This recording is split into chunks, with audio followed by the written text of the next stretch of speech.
Hey guys, welcome back to the channel. It's been years since my last video, and kind of gotten out of knife, at least acquiring. I still have a decent collection, but the desire to do this video came out of not being able to find a lot of videos on it before I made this purchase. You've seen the title of the video, so there's no real surprises there, but it is my new boat. This is my second boat.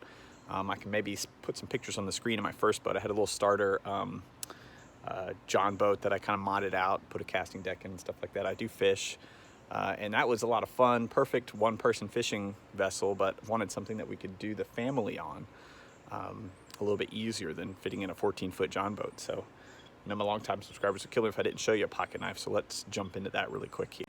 All right, guys, we're going lo-fi on this one. I'm just doing the handheld phone, so still got my collector knives, you know, Italian leather sleeve. This thing has been great. The knife in my pocket today is one of my first Great Easterns.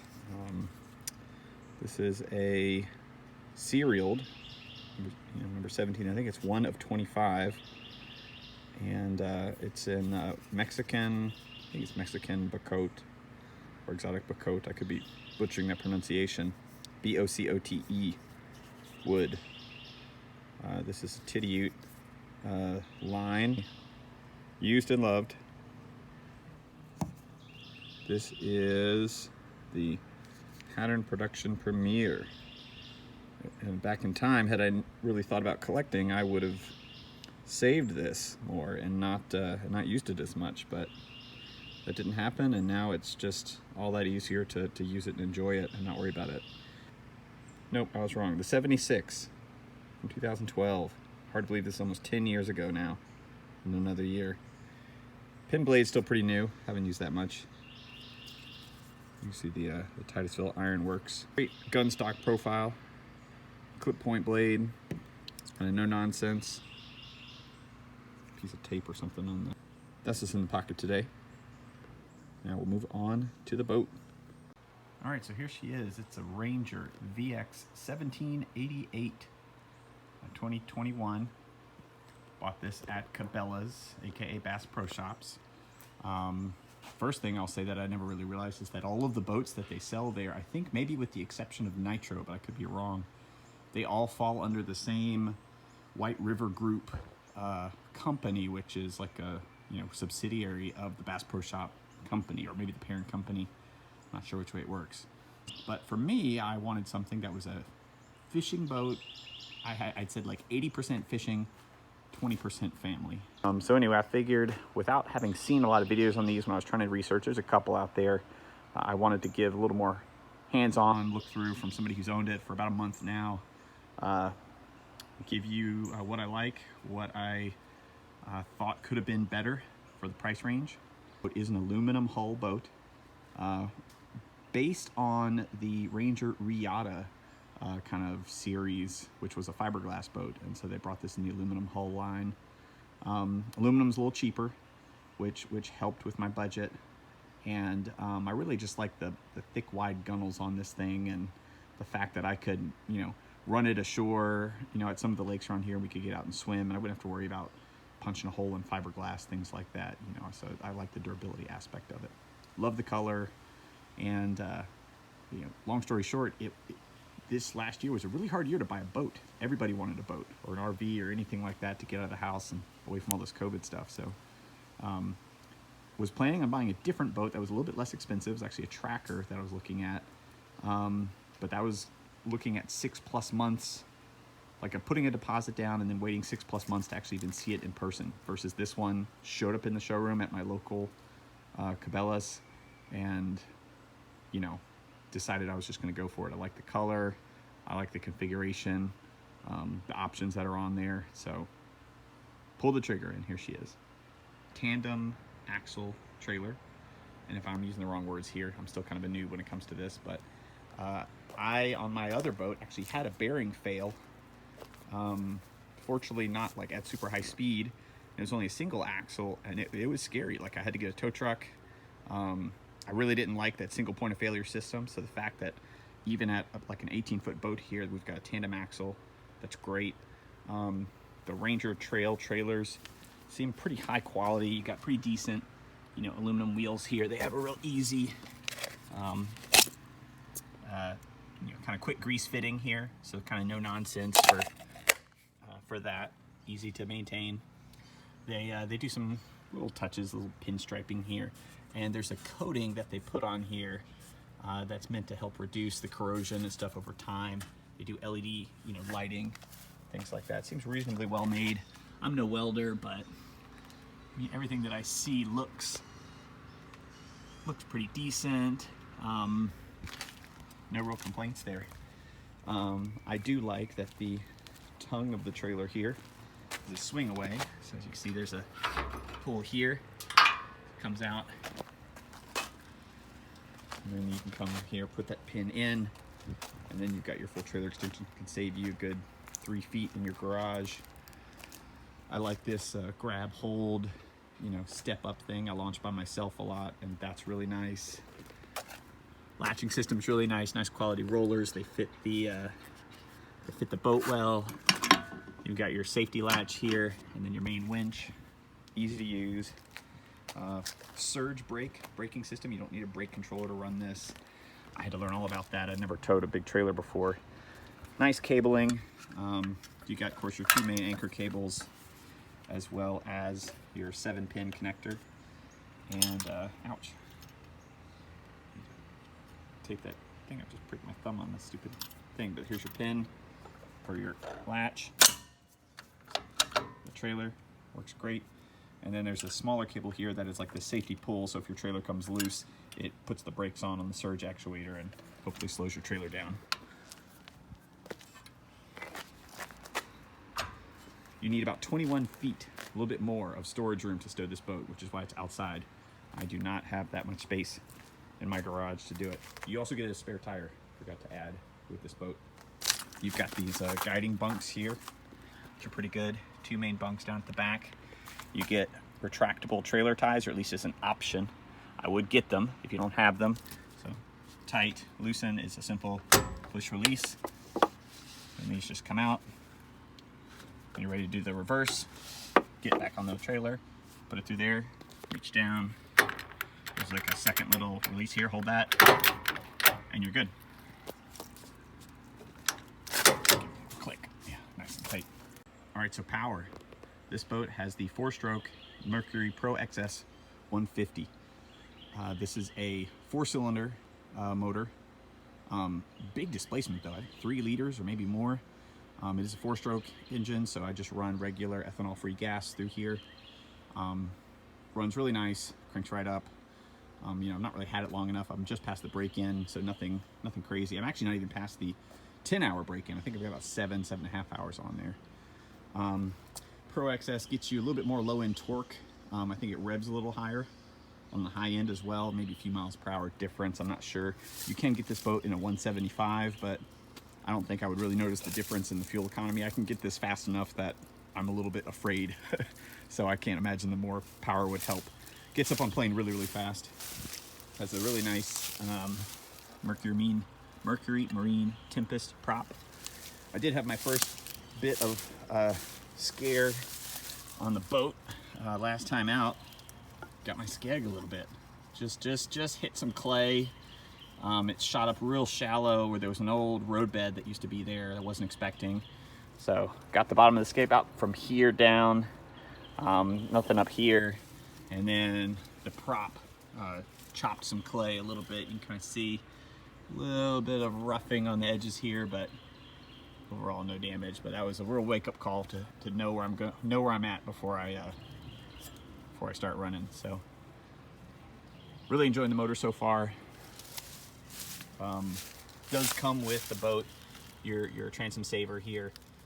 Ties down there, just bungee cord helps secure it here, and then you've got a electric trim switch here, go up and down to help there. And then inside, I'm not gonna take the cowl off because that's a whole thing, but inside I did put in Mercury's Vessel View Mobile, which is a little module. It plugs into the diagnostic port on the motor and lets you connect to Bluetooth to Mercury's app, and you can get engine hours and oil pressures and RPM, all kinds of different things, which is helpful during the break-in. I will say these tie-down straps here, so I'll show it, maybe I'll put the cover on at the end and show that, but these are actually for the cover, the ratchet cover. They come on these little mounts attached here to your motor mounts, the transom.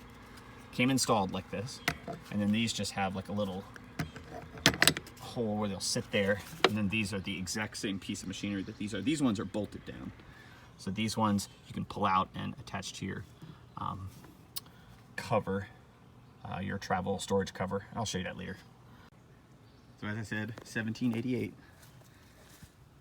Deep V Ranger. You've got like an applied, you know, plastic chrome decal. I mean, it looks pretty nice. Does okay with. I don't know if this is normal or not. You can see in the light some of the weld points through the paint. Maybe that's typical, I'm not sure. Big applied decal here, looks pretty nice. I like the blue-gray color scheme. Along the edge of the boat, you've got a bump thing here. This is kind of a rubberized. I don't know if I could actually like pull this out here, but this is for if you bump the dock, which you can see here.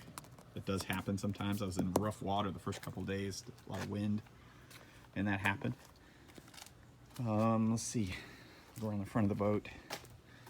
The really solid welds here all up front. You can see how it all comes tied together. Looks really good. I can't imagine I'll have trouble there. I do get a lifetime warranty on the welds here for this boat as well, so that's a good peace of mind. This boat is supposed to be able to float in about 18 inches of water. For what it's worth, when I did hit the skeg back there, I think I was only in about 2 feet of water, and the hull never touched. It just did clip the bottom of the skeg, so it can get into skinnier water than I thought. Not as much as a bass boat, but pretty close. It did come with, I thought this was, well, here's one thing that kind of grinded my gears, I suppose. It came with an installed plate for mounting your fish finder transducer, which is great. The idea of these here is we'll screw some holes into the transom, you know, fill that with you know, whatever adhesive epoxy that they need to make sure that that's watertight, and then it gives you places to change your mounting point of your transducers. You know, you change them out over the years, upgrade models, whatever, without having to drill more holes in your boat. Well, what annoyed me was these two screws here were where the factory transducer was. Two things. They put it right over the bunk, so like just pulling the boat onto the trailer would push your transducer up and out of the way.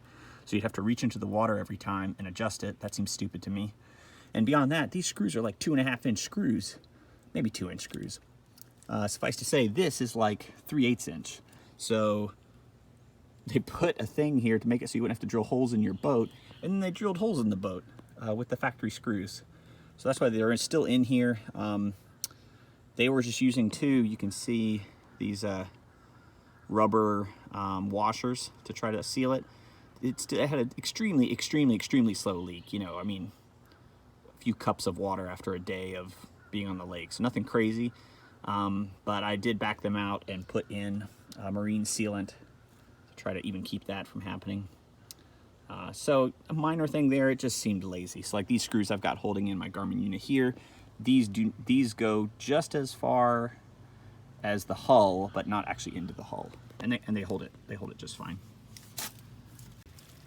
So getting into the boat, you do have a fold down re-entry ladder. We'll go ahead and climb up here.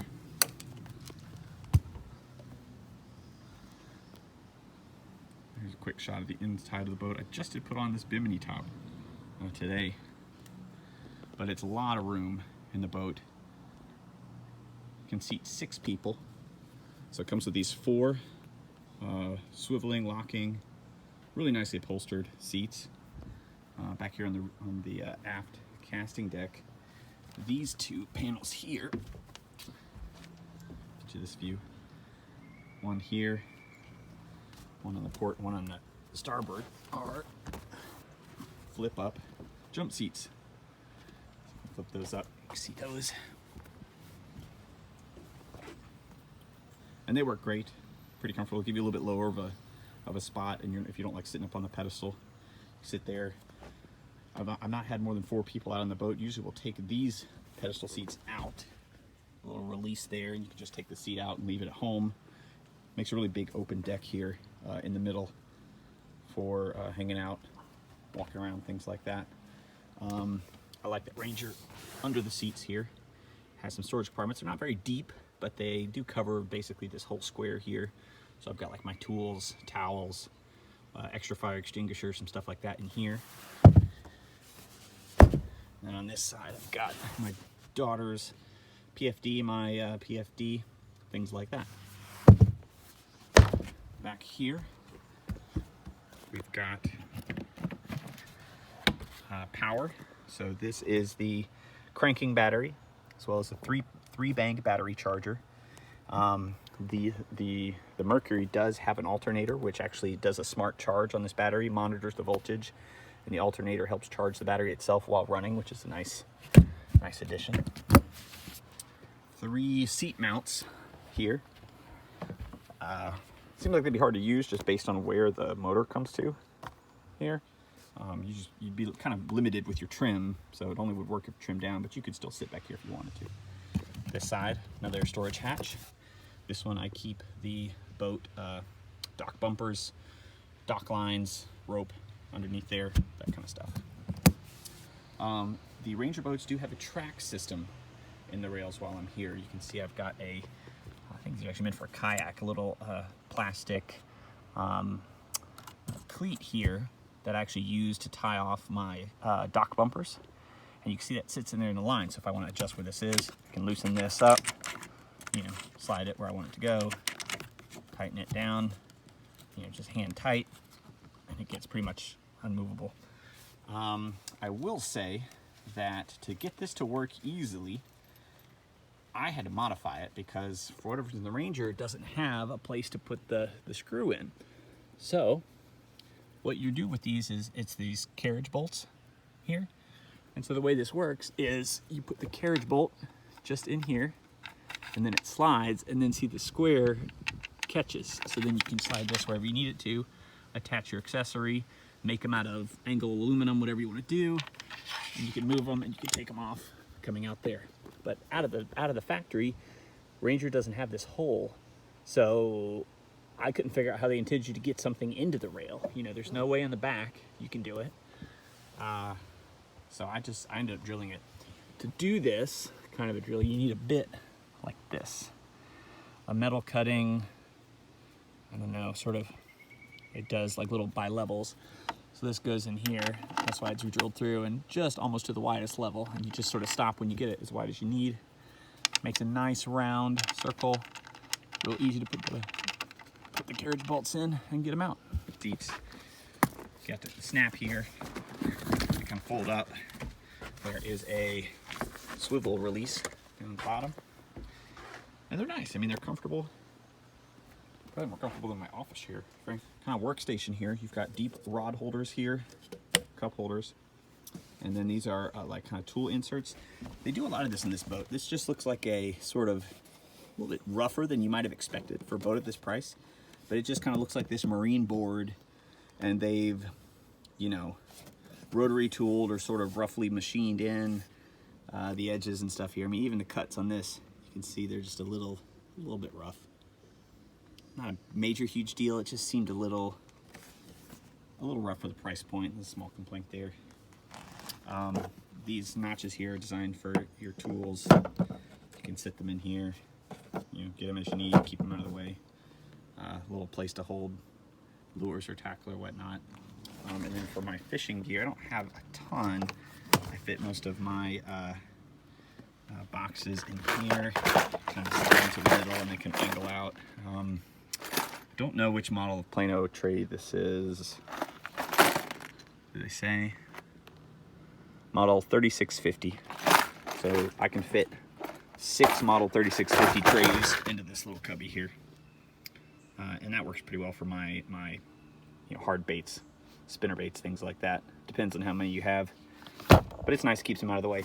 Floor of the boat is a vinyl solution meant to be easy to clean. I've not had any fish in the boat yet, so I haven't tried to wash it, so it's a good report, but it's good, non-slip. you know, matches well with the look of the rest of the boat, so no complaints there. This boat does have an integrated cooler here in the floor. So this is lined, and then they have kind of a foam thin insulation on the top with a drain down to the bilge, so you can fill this with ice, put your drinks, whatever, in there, and then just pump it out through the bilge at the end. Another complaint here that I've had was, you can see I've got this hydraulic thing here, so keeps it open. They did not have that, and this, it stops here just because that's the travel of this. But before I put that on, you know, there's just a piano hinge down here that they've got riveted. It would actually hit up here, but not enough to stay open. And so if you're sitting here trying to get a drink out and you're not paying attention, you got your foot here, you know, the boat shifts the right way, or somebody takes their hand off, and you just get the full weight of this aluminum, you know, floor down on your foot or your hand or whatever. Seems super unsafe. That seemed like a cop-out to me. I mean, for an $8 little hydraulic part, you know, I don't know why they didn't do that. But anyway, you can do that yourself. Drilled some holes for some bolts to go through here, and that works much better. You got some storage underneath both the seat areas here. While I'm here on the passenger side, you've got a cup holder. You've got 12 volt as well as dual USB for charging devices. This is meant to be a charging or a tray for your phones to sit. You have a pretty basic, but it does the job, Infinity speaker system, 2 speakers. What they are, 5.5, 6-inch speakers, something like that. But it's got Bluetooth, and it has USB connections, satellite radio ready if you got a subscription. So really, it's, you know, it does everything that you would need it to do in a boat like this. Ranger does put in fiberglass consoles, apparently the same ones that they do use in the Regatta in here. So this part of his fiberglass dropped in, you know, this whole frame of that is fiberglass, which is a nice touch. You've got the glove box here, which has all kinds of stuff in it. This seems like another oversight to me. It's just, why does this not come more open? It's unnecessarily hard to see in here. So I'm probably gonna change where this is screwed in here and see if I can't get myself a few more inches of space there. That just seems silly to me. Down here is where they have the audio input here, as well as a little dome light at night, so you can see, so everything's there. Driver's side, the captain's side, you got your basic Mercury thing here, throttle, forward, reverse, trim here, up, down, safety kill switch here, cup holder, again, same things, USB charging, ignition, and then you've got your sort of toggle switches here. So like, you know, if I do bilge here, just turns on when you do it. One thing I didn't like about the boat, there's no master cutoff. So this is just hot all the time. You saw that there's like a little LED down there, and that's just on all the time. Probably not enough of a draw to drain the 24 volt batteries that a lot of this is hooked up to. Well, that's probably not true. I bet a lot of these are 12 volt. It's 24 volt because at the motor, the trolling motor is 24 volt, but we'll get there. These are live well controls I haven't used yet. I need to learn how. This turns on the radio. You've got your sort of convenience lights here. Horn, nav rear and anchor lights, and this is just the anchor light at the rear. This boat just came with a little 5-inch display upgraded to this 9-inch Garmin. It's the EchoMap UHD 93 something. You can Google that. There's plenty of videos on that. I won't get into it. But I will say the touchscreen feels like a must. It was easy to install. You know, the plate here that this is on, just, you know, it's 4 screws that comes out. Cut it with your template. You can actually get to the underside very easily. It's all just right there. So easy to wire, easy to run your cables through. This panel here is your fuse box. So your fuses are easy to get to as well. And same thing with everything else, all your hydraulic steering, everything, it's all right here. So you can just climb on the floor here and get to everything you need.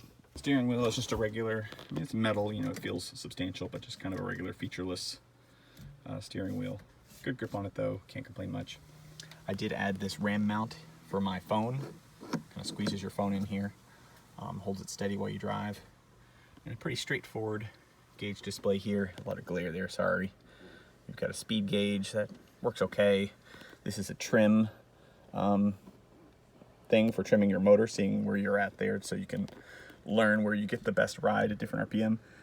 Fuel, RPM, and then this is your water pressure going into the motor for cooling. So if that gets low, you have to watch out. And then this, I'm not sure what this is. This seems like it's for an oil refill, I guess. Probably for the power steering things. Another kind of a cheap thing here. They've got these sort of textured panels here, which is fine, but they're just adhesived on and it's coming off. So I can kind of like stick this down, but it doesn't stick anymore. So I don't know if I'm just gonna put some kind of adhesive under there and smoosh it down myself. I could just not worry about it. I mean, it's just decorative. It just, again, you know, this is a $40,000 boat. This seems like this shouldn't happen a month into it. Might have been like that when I got it and I just didn't notice it. Coming off on this side a little bit as well. You've got rod storage in the middle. And it can hold not quite an 8-foot rod, 6 rods down here. I've got 3 in here. The black tray there is your trolling motor batteries and your accessory batteries. There's two 12-volt marine batteries in there. There's a little breaker right there for those guys, 24-volt. See?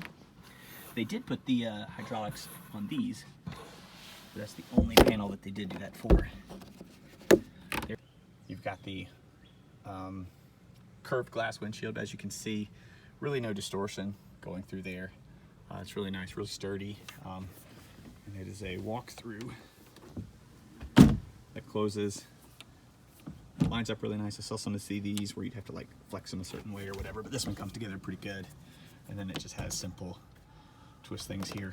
This is where I would obviously be standing to fish. Got a big hatch on this side here. You know, I've got big boxes in here, soft baits, some terminal tackle, things like that. A lot more room. I could put more stuff in here. Ranger does include a wiring diagram here with the boat, which I think is a nice touch. But this is a front live well here. Pretty small, could use for minnows, maybe small bait fish or something like that that you were looking to use for bait. I guess you could also use wet storage in here if you wanted to. Most of these do lock, by the way, these hatches. Try not to bean myself with this one. Another small storage thing here. There's a pedestal seat mount here that I can move one of my seats up. And they do put in some rod storage. Again, these are just those sort of Dremel cut marine boards here, plastic boards. And they've got the tubes going into the sides of the gunnels here. Ranger does put in some semi-padded little backrests here if you wanted to do kind of a bow rider style. I've thought about installing some cushions here to help with that. But they're not super padded. This is mostly just ornamental. I have another mount for rail attachments up front, and this is where I attach my front dock bumpers.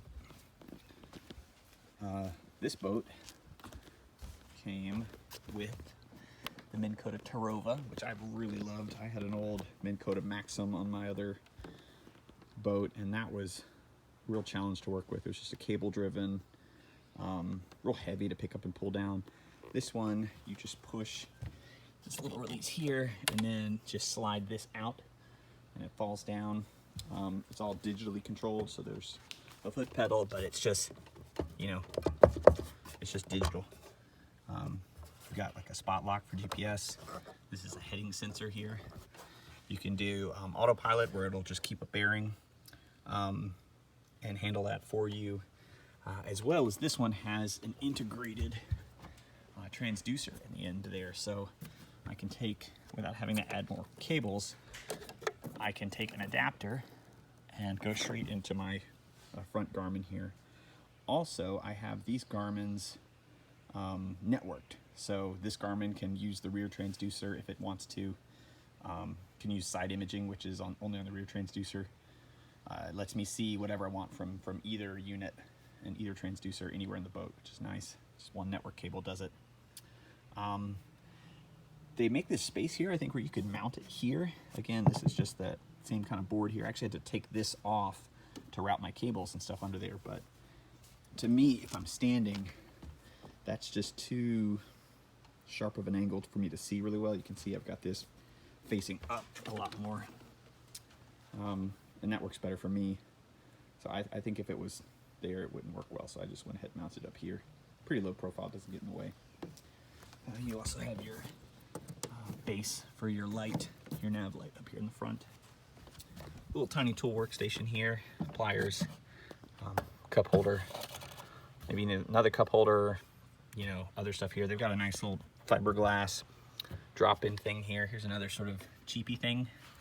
It's like whatever the adhesive was on these kind of rubber gaskets, finishing gaskets here, or they just didn't put it on. They just come right out. So I'll probably put something on there once I can figure out what makes sense. Holes up here in the front for your motor trim, lights, and then the accessory button was ready to be wired for my bow unit. I will say that was nice. Took this off, and this switch was already wired to power. All I had to do was 2 crimp connectors to hot and ground for the fish finder, and I was done. And that was it. This is the power. This is the cable to connect your pedal. It does have 4, 2 in the front, 2 in the rear, pop-up cleats. Again, I typically use these for dock lines because to me this construction is more solid, and they're kind of small for getting dock line and bumpers. So put the bumpers on those guys and put the dock lines here. Here she is with the cover on. I wanted to show you that real quick. This is the premium cover if you're ordering one of these boats. It's like $1,000 option. I will say I think it's worth every penny if you don't have a covered place to store your boat. It fits really well. They've got this designed in the front here to handle the trolling motor. A couple of the straps just to sort of keep the slack out of the front. They do have you put a seat in the bow to help make sure that that tents out, doesn't collect water. It's got a nice logo on there. Fits the windshield. Fits the bimini top put down under it. And then there is a strap running the whole length of this here. So on the back, I mentioned those tie downs. Here they are. They come here to the strap. And so you can just put as much tension as you feel like you need to on these. And then this is an extra just hand tightened strap that I run down underneath the engine mount and pull tight just to keep slack out of here so that the rainwater comes off, rolls into here. But yeah, I know this video is different, but I figured, you know, a lot of folks who are into pocket knives probably do a fair share of time outdoors. I'm sure there's some anglers and some boat enthusiasts on the channel, so maybe you'll find this interesting. Either way though, let me know in the comments. You know, I'm gonna do some quick editing on this, but I'm not gonna go too crazy. It's a lot of work, man. It's a lot of work doing videos. I can really appreciate the folks who can get out, you know, 3 well edited good content videos a week. You know, they're really putting in a lot of work. So but I do appreciate the subscribers. I still read the comments from time to time. It's cool that I was able to build even just this much of an audience. So let me know if you guys like the boat videos, fishing videos. Maybe I'll do more of that. That's kind of what I'm spending my spare time in these days is the boat and fishing and family time on the water. So let me know what you think. Let me know in the comments, and looking forward to seeing what you guys have to say. Maybe next time we'll see you out on the water. Thanks.